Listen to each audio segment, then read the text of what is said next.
Hello guys, welcome back to my channel. আজ আমি পেডু আর নাশপাতি নিয়ে এসেছি তোমাদের দেখাতে।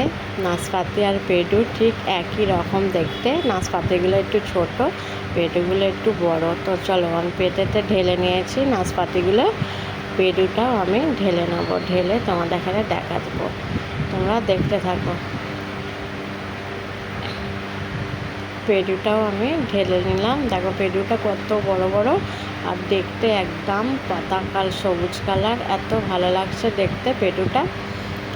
আর নাশপাতি আর পেডুটা দেখো কত সুন্দর। দুটো জিনিসই একটু ডিফারেন্ট আছে, কিন্তু খেতেও ডিফারেন্ট, কিন্তু পেডুটা বেশি সুন্দর আর লাগে আমাকে। নাশপাতিটাও ভালো। দেখো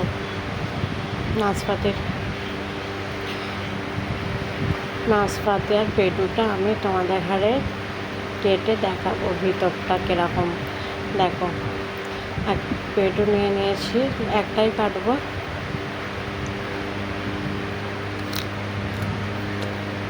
নাশপাতিটা আমি ছিলে নিচ্ছি, ছিলে নেওয়ার পরে তারপরে তোমাদের ঘরে কেটে দেখাবো নাশপাতিটা ভিতর থেকে কীরকম দেখতে লাগে। আর আমি পেডুটা ছিলছি না, পেডুটা না ছিলেই খেতে ভালো লাগে, আর ছিলে খেলেও ঠিক আছে, না ছিললেও খাওয়া যায়, কিন্তু নাশপাতির খোলা না ছিললে তেতো লাগে, খেতে একদমই ভালো লাগে না। দেখো পেডুটা কত সাদা। ভিডিওটা ভালো লাগলে লাইক, শেয়ার আর সাবস্ক্রাইব করে দিও। তোমরা কিন্তু আমার ভিডিওটা দেখছো না, কিন্তু বেশি বেশি করে দেখবে। আর সবাই দেখো, পেডু দেশে পেডু পাওয়া যায় কি আমি জানি না, কিন্তু আমাদের এখানে এটা পাওয়া যায়।